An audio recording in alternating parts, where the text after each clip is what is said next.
To see now improvement one game to the next. Yeah. Can you see improvement in practices, or do you have to see them in the next game to know if they improved? I think generally you can see it in practices, and then it's reinforced in the games. Does what you see in practice always carry over into games? Not always, but if over a period of time, your practices get better, eventually that is going to carry over into the games. But still, at the same time, you have to, you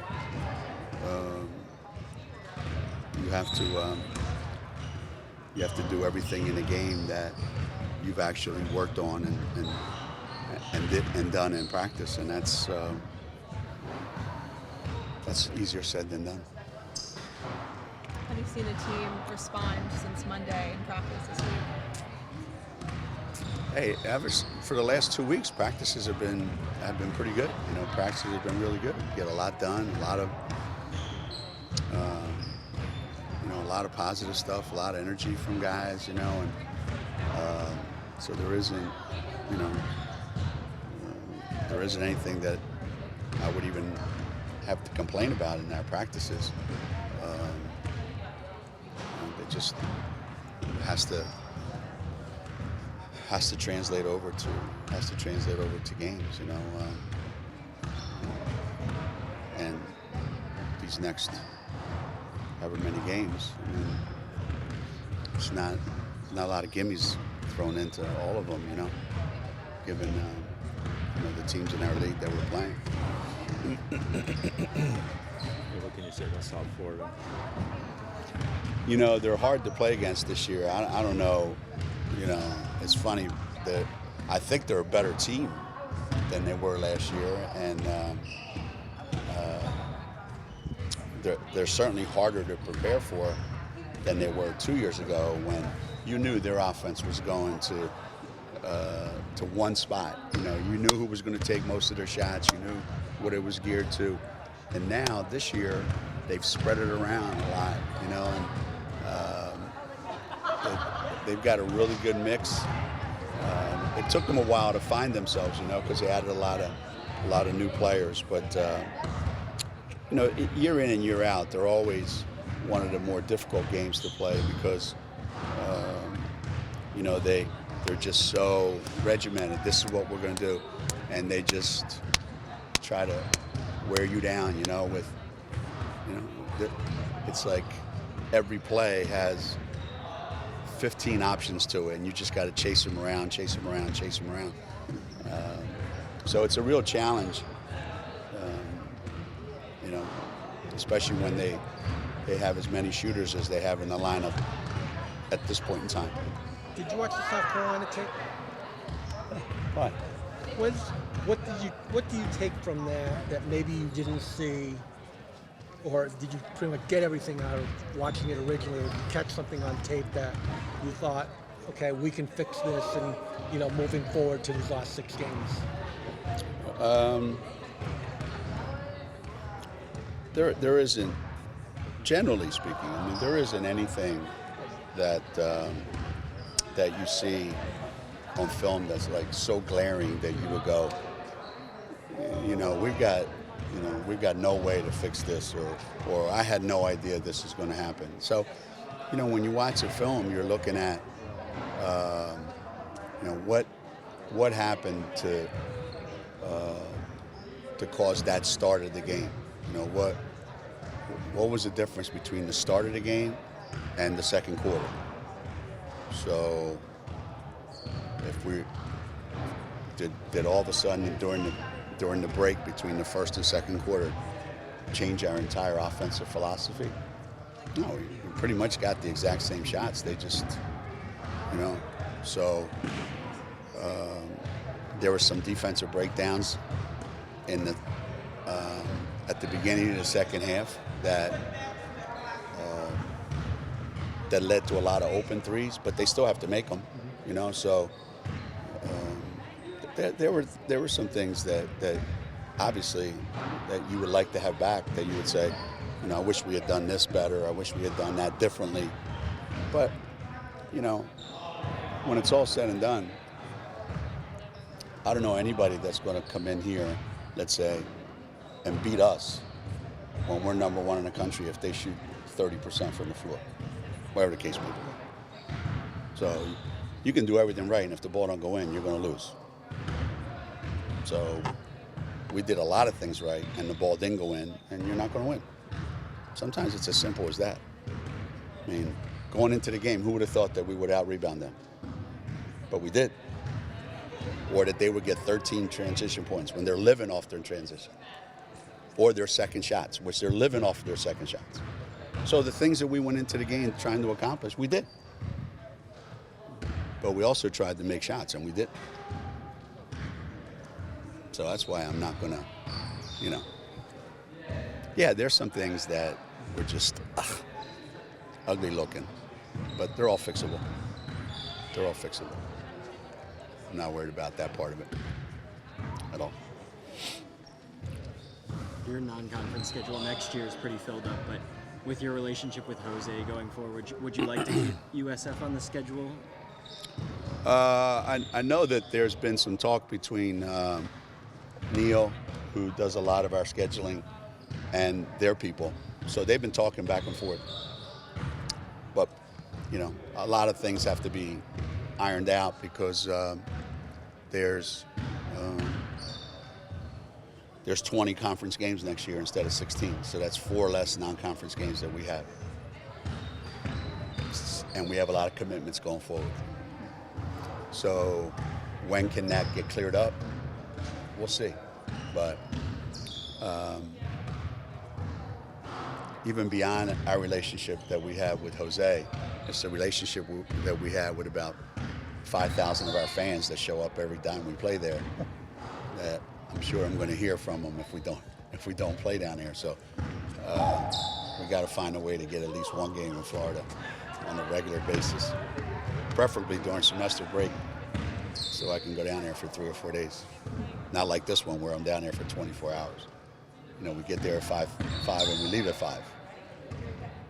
It's a hell of a trip to Florida, right? It is what it is. It's what it is. Liv was saying that you guys have been focusing a lot on defense stuff this week. I know Yeah. you've, generally speaking, been pretty happy with how defense has been this season. What's like kind of the next step forward, especially trying to fine-tune it by the tournament? I think the big thing is being able to, against the really good teams, being able to sustain that for 40 minutes. You know, if you look at the 3 games that we played that we lost, except for the Oregon game, both of those games were lost because our offense was really, really, really bad. The Oregon game was lost because defensively we were horrendous. So except for that game, it's actually been better than I thought. I've been really surprised. So we're trying to get it so that we can do more things. Like right now, we play pretty much a certain way all the time. So as you get into the tournament, you got to be able to do a couple different things because you don't know what you're going to see. Plus you want to do things a little bit differently than you're doing them during the regular season. So we're just trying to add some things, little tweaks to our defense that, are going to take a couple weeks to completely fine tune. So every day we've been focusing on that. Is it harder to get the team to the point where you can make shots in big games? Because defense is more effort and positioning and stuff. Absolutely. That's why you try to recruit a lot of really good offensive players, because it's hard to teach offense. It's hard to teach, the ball to go in the basket. You can teach people to play good defense. You can't teach somebody to make shots. They either are going to make them or they're not going to make them. They either believe they're going to make them or they don't believe they're going to make them.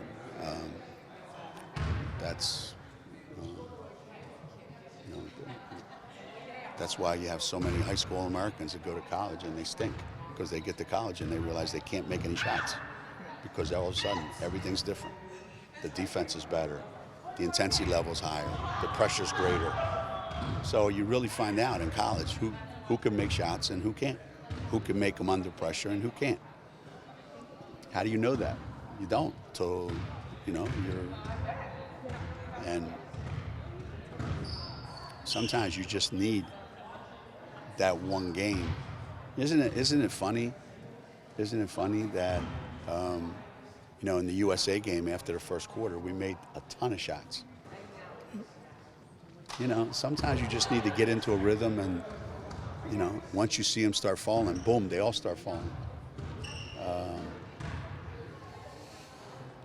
I always say shooting is like hitting in baseball. How does a team go like 2 weeks without scoring more than 2 runs? They just do. They just do. It just happens. There's no explaining it. It's not like you're doing anything different in practice. All of a sudden you're doing, less than what you were doing before. It just happens. It just happens. That's all there is to it. It happens. And you would think that Meg and Kristen are capable and will start making shots, right? Well, if I didn't think they'd start making them, I would, cancel the rest of the season. But they're going to make the ones that they're going to make. That's the way I look at it. And at the same time, sometimes you just got to figure out a way to win some games when the ball ain't going in. That's easier said than done against a really good team, because they have to help you then. They have to miss some shots. So, a lot of dumb stuff that happened in that game where there's like, in any game, it doesn't matter what it is, there are possessions that if you win that possession, you actually can change the momentum of the game. And if you lose that possession, you don't take advantage of that possession, that moment, then your chances of getting to that point where you can win the game become slimmer and slimmer. And there was 4 or 5 of those glaring in that game. That as bad as we played, we have a possession on offense where if we score, we're down 9 in the fourth quarter, and then we get stops, and we can't get the rebound, we can't get the loose ball, it's like there's moments that happen, and we miss a shot to go down 9. It wouldn't be bad if they come down and miss, and we get it back and come down here and score and go down 9. We miss to go down 9. They go down and make a 3. That changes the whole thing. Now it changes the whole thing. Like I said, it's a lot like baseball, man. Bases loaded, nobody out, next 3 guys strike out. You're down 2 runs. Next half inning, they get 2 singles and a 3-run homer, and the game's over. Hey, where are we going to dinner? That's your response. Or, in the words of a famous coach, on to Tampa.